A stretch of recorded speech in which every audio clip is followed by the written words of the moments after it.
بسم اللہ الرحمن الرحیم۔ السلام علیکم، میں ہوں نعیم رضا اور آپ دیکھ رہے ہیں میرا یوٹیوب چینل۔ ناظرین، 5 فروری یوم یکجہتی کشمیر منانے کا آغاز کب اور کیوں ہوا؟ یہ قصہ کافی دلچسپ ہے۔ عموماً قومی سطح پر منائے جانے والے دنوں کو کوئی تاریخی نسبت ہوتی ہے، لیکن غالباً 5 فروری ایک ایسا دن ہے جو قومی سطح پر منایا تو ضرور جاتا ہے، لیکن اس دن کی کوئی خاص نسبت یا تاریخی حیثیت نہیں ہے۔ فروری 1999 میں سوویت یونین کی فورسز کا افغانستان سے جب انخلا کا عمل مکمل ہوا تو دنیا بھر کی آزادی کی تحریکوں میں سرگرم نوجوانوں کو ایک عجیب و غریب احساس نے پکڑ لیا۔ وہ سوچنے لگے کہ وہ بھی افغانوں کی طرح مسلح مزاحمت کے ذریعے آزادی کی تحریک چلا سکتے ہیں اور فاتح بھی کہلا سکتے ہیں۔ کشمیری نوجوانوں کا خیال تھا کہ جس طرح اہل مغرب افغانوں کی پشت پر کھڑے ہیں، اسی طرح وہ ان کی بھی حمایت کے لیے ان کے پیچھے کھڑے ہوں گے، کیونکہ کشمیر اقوام متحدہ کی قراردادوں کے مطابق ایک متنازع اور حل طلب مسئلہ ہے۔ ان نوجوانوں میں سے کئی خفیہ طور پر افغانستان کے جہاد میں بھی حصہ لے چکے تھے اور افغان کمانڈروں سے بھی رابطے میں رہ چکے تھے یا رہتے تھے۔ ناظرین، سیاسی تحریکوں میں بسا اوقات کوئی ایک ایسا لمحہ ضرور آتا ہے کہ وہ پوری آبادی یا رائے عامہ کو اپنا ہم نوا بنا لیتے ہیں۔ ایسا ہی لمحہ 8 دسمبر 1999 کو آیا جب انڈیا کے وزیر داخلہ مفتی محمد سعید کی 23 سالہ صاحبزادی ربیہ سعید کو سری نگر سے اغوا کر لیا۔ خود مختار ریاست کی علم بردار جموں و کشمیر لبریشن فرنٹ سے تعلق رکھنے والے مبینہ اغوا کاروں نے مطالبہ کیا کہ ان کی زیر حراست 5 ساتھیوں کو رہا کر دیا جائے، یعنی ان کے 5 ساتھی جو گورنمنٹ آف انڈیا نے حراست میں رکھے ہوئے تھے ان کو رہا کر دیا جائے، تو وہ میڈیکل کالج کی طالبہ ربیہ سعید کو رہا کر دیں گے۔ ناظرین، 5 دن کے مذاکرات کے بعد بالآخر حکومت نے اغوا کاروں کے مطالبات مان لیے، تسلیم کر لیے۔ رہا ہونے والے عسکریت پسند سری نگر شہر میں ظاہر ہوئے تو انڈیا کے زیر انتظام کشمیر کا طول و عرض جھوم اٹھا۔ ہر طرف جشن برپا تھا، لوگ خوشی سے گنگنا رہے تھے، جھوم رہے تھے، سیلیبریشن کر رہے تھے۔ کشمیری نوجوان کو پہلی بار انڈین حکومت کے خلاف کوئی بڑی کامیابی ملی تھی۔ کئی ایک انڈین تجزیہ کاروں نے اسے علیحدگی پسندوں کی پہلی فتح سے تعبیر کیا۔ اس زمانے میں انڈیا کے زیر انتظام کشمیر سے عسکریت پسند نوجوان خفیہ طور پر سرحد عبور کر کے پاکستان کے زیر انتظام کشمیر جایا کرتے تھے۔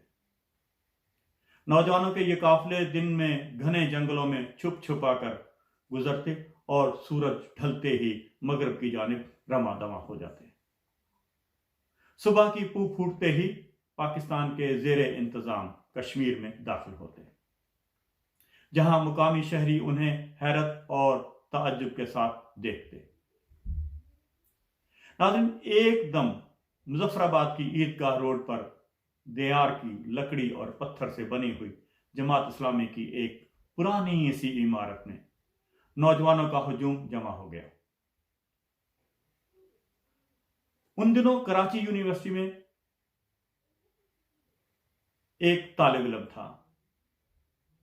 کشمیری نوجوان کی آمد کی خبر ہوئی تو ریل کا ٹکٹ لیا اور مظفر آباد پہنچ گیا کہ دیکھوں تو صحیح کہ یہ کون لوگ ہیں جو ایک دیو ہیکیکل جنگی مشین سے ٹکرانے کا عزم لیے مظفر آباد آن پہنچے ہیں۔